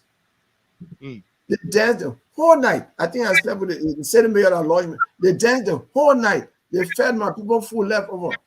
In Sino, I went to Pinestown. Pinestown is the home of the late Thomas Wessian, who was vice head of state to Samuel Doe. When that time the people danced. They said, thank God. I did it deliberately to unite our country and to reconcile the people. So I went all those areas. Somebody say, oh, why should I blame this government? Because in 1847, the road has been bad. Well, let me tell him that in 1847, there was no road on our side. It was a son of Southeastern Liberia, William V.S. Tubman, who was elected president in 1943 and was inaugurated in January 1944. And he said he would go to Kipamos through the road, and he came through Keversburg, through Kakata, through Palala, and went through straight, passed through Tapeta, and he took 2 or 3 months on the road or carrying a hammer until he reached Kipamos. Then after that, he said, the next time I come to Kipamos, I will come by motor vehicle. So from 1944, he started building the road in the interior. And in less than 10 years, with the help of the American government through the U.S. Army, he built the road. He was the first person to build a road through the country from Keversburg all the way to Maryland. Now, that road, over the years, people have been trying to pave it. Tubba paved the road from Tubba paved the road up to Totota, and then Tubba paved the road from Totota to Ganta. During the war, that road got damaged. President Ellen Johnson Sirleaf rehabilitated the road from Coca-Cola factory all the way to Ganta. So people have been doing something about it. In the first term, as Tubman did, this government in the first term had done virtually nothing. The only thing they tried to do was to do that road from Ganta to Saglepi, and they didn't even pay the Chinese people, packed their things and left the road. So this government has failed miserably, and there's no way to apologize for it. They just have to pack their load and leave so that those who are serious about developing the country can do it. I promise people, let me make a promise. I've said it many times. And I've told my wife, I will not build one kitchen when I become president. Everything will be built by Liberian people. I want to be a president that will create millionaires outside government, not millionaires inside government to be showing their wealth. That is a promise. So that changing the Liberian story, wealthy people will be outside. And what do I do? What will I do? My government will purchase more from Liberians, will give more contracts to Liberians than other people. Liberians have to feel that this is their country. They have to be given preferential treatment. America does it. Ghana does it. Nigeria, all these countries do it. So we must do it. Liberia must feel, that this is their country over other people. Today, they are giving more IPDs to non-Liberians than they are giving to Liberians at the Commerce Ministry. What's that? Why Liberians should sit on the side? In Liberia, construction companies, they will give construction contracts to foreign companies. Then Liberian companies that really know the job, they give them subcontract to really do the job, and the foreign companies make the money. We have to change that story. Somebody talk about nepotism and what you say about that. Nepotism. I'm not going to be like other people. I say everything that I say are things that I will do and are things that I've done before. I'm not going to run a family government. No. I'm not going to run a family government. You get referred to say tribe. It doesn't mean that when somebody is qualified in Nimba, Yumano, or you will not get a job. No. Nepotism goes to family.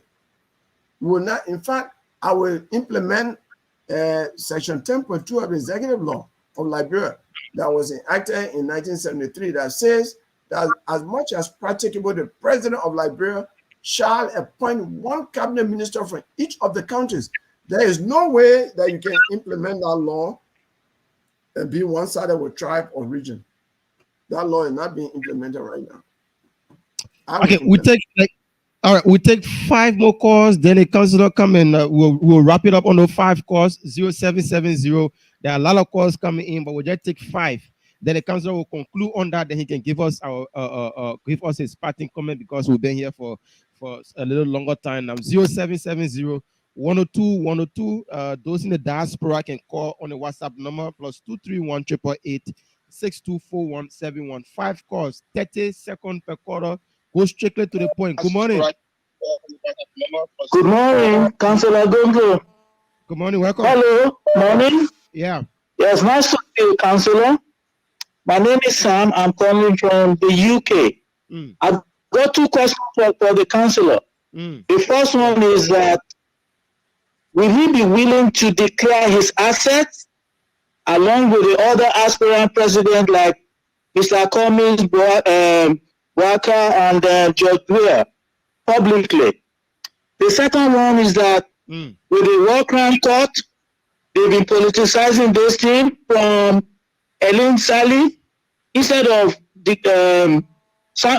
endorsing the War Crime Court. She brought in TRC.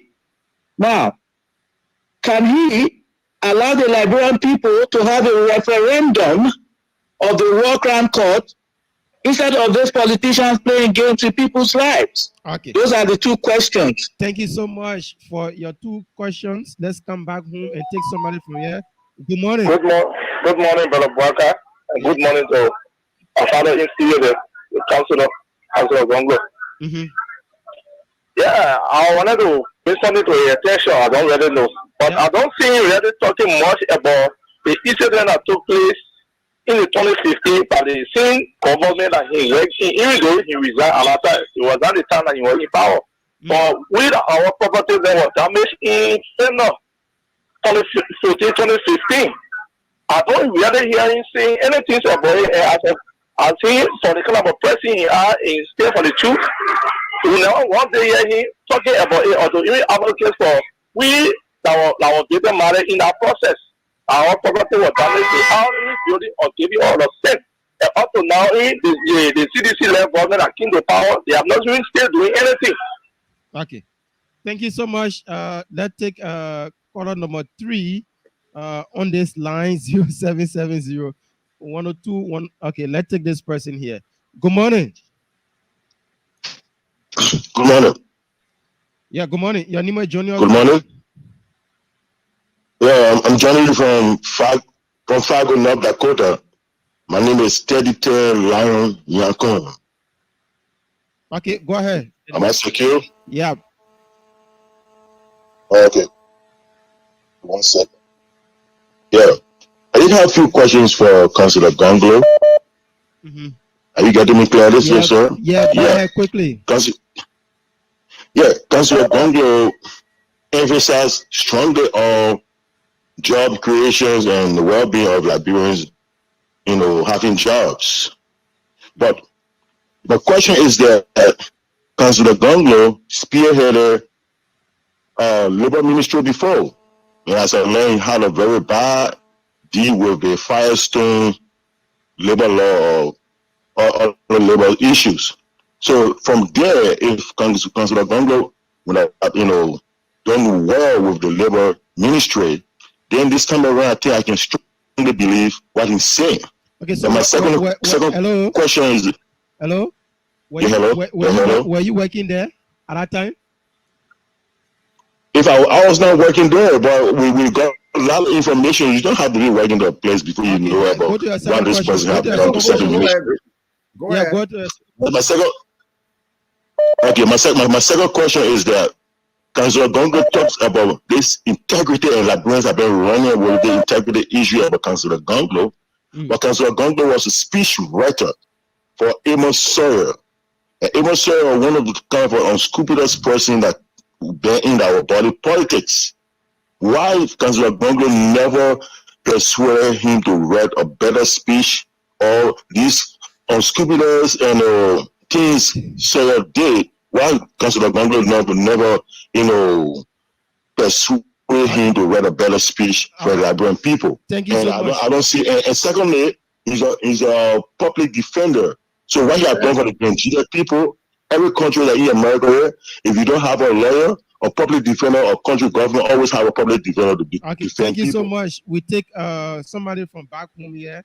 The council is taking down, he's jotting down the points. He will respond to the questions. Good morning. Good morning, Baka. Let me say good morning to Honorable Gonglo. This is DJ Lumet. Honorable Gonglo, only one question I have for you. If at all you go to the election and do win, will you be willing to support the opposition against the present ruling party? Thank you very much. Thank you so much. We take 2 more calls. This person on the line. Good morning. Good morning, Honorable Councillor Gonglo. My name is Kelvin B. Bland, CJA. Hello, Kelvin. Kelvin? Yeah. Your phone is granny. Okay, go ahead now. We get you now. Go ahead. Okay, I want to ask a question. Question go to the honorable. I want to know what he has done for the people of Lima. Or what is the hammer that he has in Lima that will motivate the Nevadians to vote as his son to become the leader of this nation? Okay, thank you. We take our last caller from this line. What have you done for the people of Nimba? This is our last caller here. Good morning. Good morning. Yeah, Nimba joining us from? Yeah, I'm Steven Elton. I'm calling from the Street 12, Chicken Papier Bell. Welcome. Yes, sir. Thank you very much for the platform.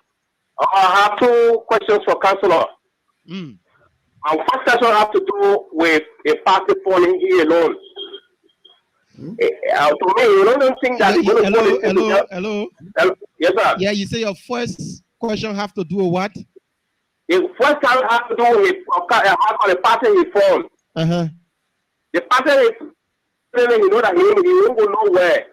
Why couldn't he merge together with UP so at least we can throw the devil in this country for us?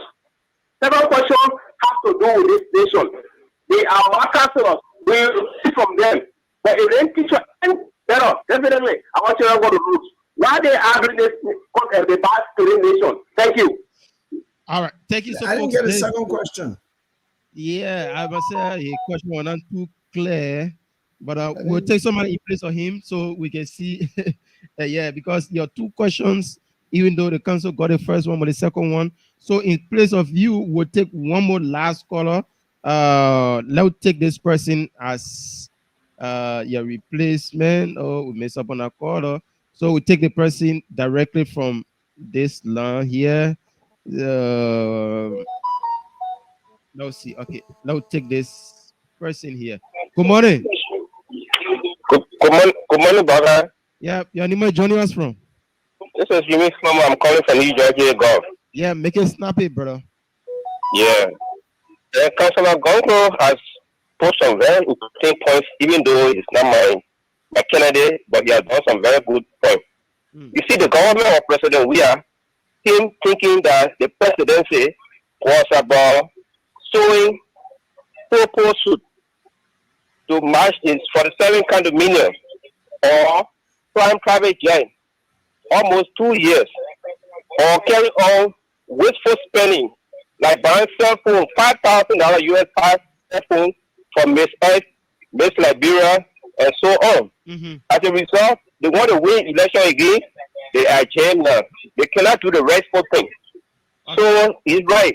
We need to vote this government off, even though Councilor Gongo is not a candidate, but he has spoken well. Thank you. Thank you so much. So, Council, the few questions that you have, you can respond to them. Then we wrap it up here. So, I think the last statement, speaker just made comment, right? What did? Yeah, comment, just comment. Yeah, right. That is you. All right. But let me say that presidency is about seeking the welfare of the people, protecting their security, seeking their welfare, and standing up for them. And those of the aspirants who have spoken against the ills that affected Liberian people, not necessarily themselves, are spoken up for the Liberian people, even with great risks to their life and risks to their opportunities, are the true leaders. And I can say without any fear of doubt that there is no one in this presidential race that can compare with my life history in terms of standing up for the Liberian people, to the extent that I've gone to jail for some of that, because it's risky to stand up for the Liberian people under repressive government. Some have decided to go along so that they can be physically touched or so they can lose opportunity. Opportunism can never be an aspect of good leadership. A leader must be prepared to die even for the people that he leads. So convenience of opportunity is not a good mark of leadership. Right now, people can speak against, there are some people who are speaking against Georgia government now who never spoke against any other government before. I think that their action is opportunistic because they are only attacking Georgia because they want to be president. But me, I have been critical of many governments, even as young as I was at the university, Trouble government, Doe government, all these governments. Now, someone came to say that, wow, writing speeches on, that person has been in Liberia in America maybe for a long time. To write speeches for someone, what? I mean, I was speech writer for him, that's true. I used to be an executive assistant, travel with him to the peace talks and all that. What wrong did I do? And he did not point out anything wrong that he says Sawyer did that I cooperated in doing. So, and again, let's not talk about the dead man. Sawyer has gone with his trouble. May peace be to his ashes. Let it be. DJ, okay, somebody said, what have you done for the Nimba people? If this president, he says from Nimba, but don't give me conditions that you did not give to Prince Johnson before you voted for him 2 times. You voted for him 2 times, he came number 3, he came number 4. And he had done nothing physical for Nimba. If you talk about him, man, nothing. All right. Then Jackson F. Doe, we voted for him. There was nothing that he did personally for Nimba. We voted for Taylor. There was nothing that Taylor did in Nimba, but he got almost 100% of the votes for Nimba. We voted for President Selly. We voted for Weah. So you did not give them these conditions. It is unfair for you to give me conditions that you did not give to other people. But let me say that even having him mark in Nimba is not a condition for Nimbayans to vote for you. Because Dr. Weato built 2 hospitals in the Zoga area. On top of that, he came to Monroe and built a school. Still, when he wanted to be senator, Nimba voted against him. He wanted to be representative. Nimba voted against him. So doing something on the ground or even doing things for people is not a condition. Leadership is about the policies you have, the commitment you have, what you can do for the people, and not being selfish. Now, let me say I built the biggest library you can think of in Nimba in my hometown in Blaze up here. I used 50 bundles of zinc to build I call it Educational Resource Center. It takes 500 people in the auditorium and about 50 persons in the library. But that's not what I pride myself for. I pride myself for being a lawyer for the poor people in this country, including Nimbayans and Nimbayans all over the country. Even now, sometimes when they get in trouble in Insano or any other country, they say, oh, we're coming to call Council Gonglo. And the problem gets solved. They call me, I advise them. That's what I consider as an asset. You know, one time I paid over 16 students tuition at Nimba University in Sanikole. But I don't really consider those things. For you to be naming, I have a lot of students, both Nimbayan, Liberians, you know, I've made my own contribution.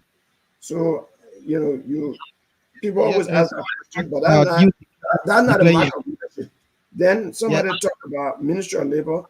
That DJ Lumet say whether I will support any of the other opposition candidates if I don't lose.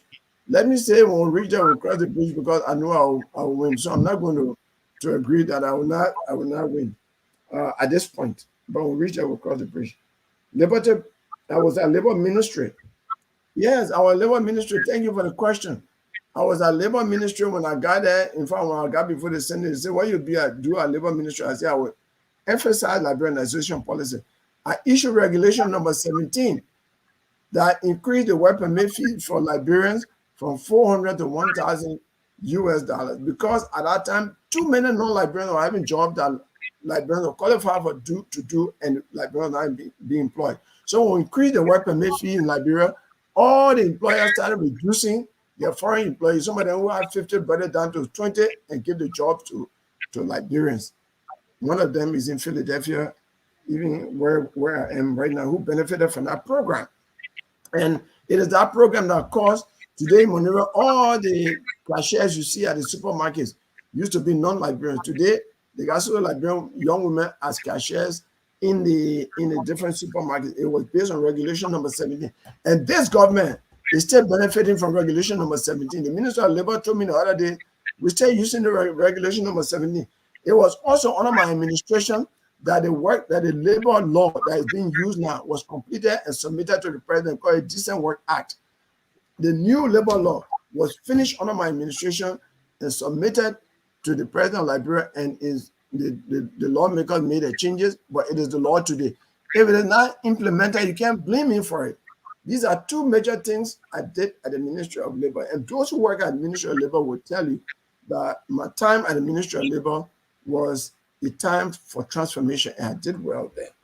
But that person may not have been in Liberia. Then somebody talk about the Fender land business. I was not in government.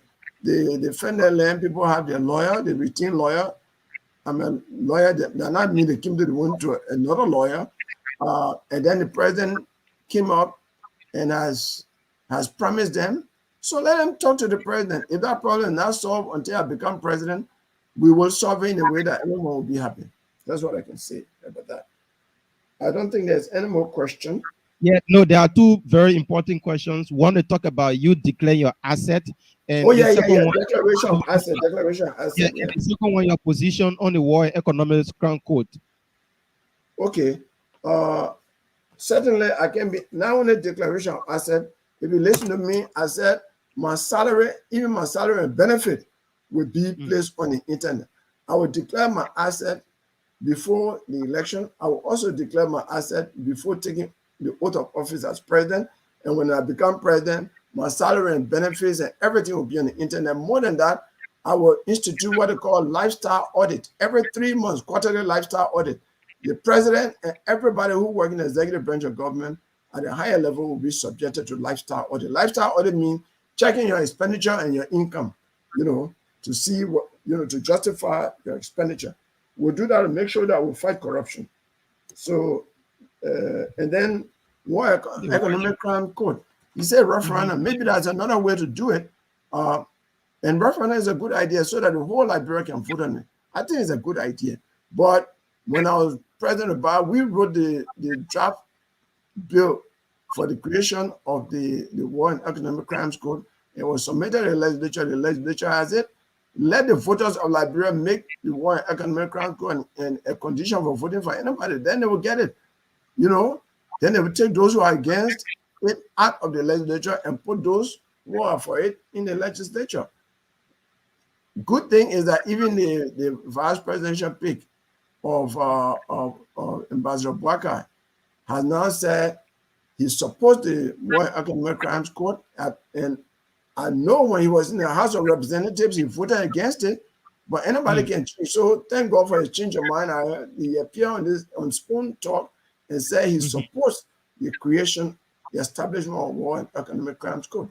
So I'm happy. It means that people, the idea is winning more support among notable people. So that's a good idea. What else? I think you have exhausted. Yeah, you have exhausted. Also, we part way with you. Your final message to the Liberian people. One of the things I did not cover is the question of drug addiction in our country. It's in my 10-point agenda. Our country is going down.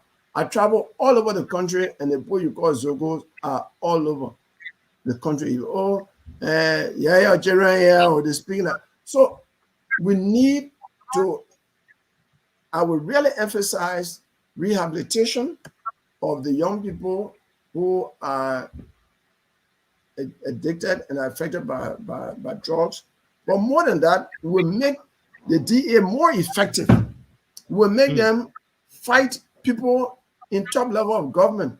Look, drugs will never leave Liberia if people connected who are highly placed in government are connected to drug trafficking.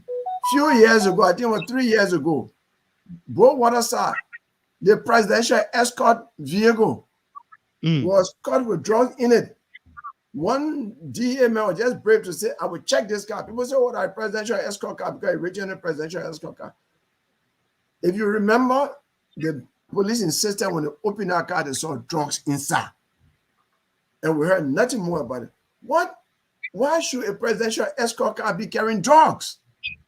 So you see, it's connected way at the top level there. And we will fight it. We'll support the DA and police. Nobody will be threatened. They will fight and end drug trafficking in our country and making Liberia a transit point for drugs going to Europe and America. We'll stop it. We'll stop it. That's one of the things that and then we'll rehabilitate them. We'll give them training in carpentry, in masonry, in mechanic job, and all the other things. The last thing I want to say is, George, the CDC keeps saying, y'all gave us second chance, even though we did not succeed. Let me say this. George Weah was voted for by the young people because of sports, in fact, football. Football. But under his regime, Sierra Leone, Guinea, Ivory Coast went to the African Cup of Nations. In fact, Gambia, that small country, not only qualified, but went to the quarterfinal. Liberia, headed by a football superstar, failed to qualify because he had done nothing for football in this country. And under his administration, he did not maintain our international sports stadium. It was declared unfit for playing international football, to the extent that he had now to rehabilitate it and for the people to come check and say, oh, yeah, we can play there now. So my question to the sedition and those who want President Weah to succeed himself is, if this man cannot succeed in the area of football, do we expect him to succeed in improving our health system, improving our educational system, improving our road network, in feeding us? He cannot succeed. Do we expect him to improve law enforcement so that our country can be attractive to investors and visitors? Do we expect him to improve the judiciary system? Do we expect him to do anything good for Liberia to be elevated as a good country, for Liberia, for poverty to leave Liberia? No, we don't expect him. He built 47-story building for himself, no money in the country. For 3 months now, civil servants are not taking pay, including EPS officer. I mean, what is that? So let him just pack his load here. Here is a bunch of thieves have taken enough money. Let them leave the country so that Liberia can gradually become a sweet land of liberty for all Liberians. A country that Liberians will not want to run away from, a country that Liberians will be running to every year. Gradually, we'll get our country back from the roads in power. Thank you very much.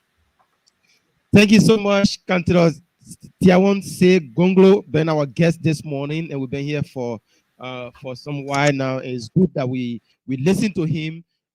We hope to have him very soon again, because his platform have encouraged more people to join him. And I see a lot of people that have been leaning the other way. That now they are saying that they are leaning his way. So that's a better thing about the interview today. So, Council, I want to say thank you, and we hope to knock on your door very soon again for another exclusive interview with you. Anytime you want me tomorrow, I'm here. Anytime I'm here. Okay, thank you so much, Council. All right, so that's Councillor Tiawon Se Gonglo there with us this morning on the Costa Show. A very fascinating discussion. Boakai Amara Kamara is my name. I hope the interview are okay though. Yeah, I hope I did my little best. But join us on Tuesday. Monday is holiday, so we'll not be here. We'll be here on Tuesday. So join in on Tuesday, and the team that's when we'll be back here with another fascinating discussion here on the Costa Morning Show. Up until then, once again, Boakai Amara Kamara is bye bye from my end.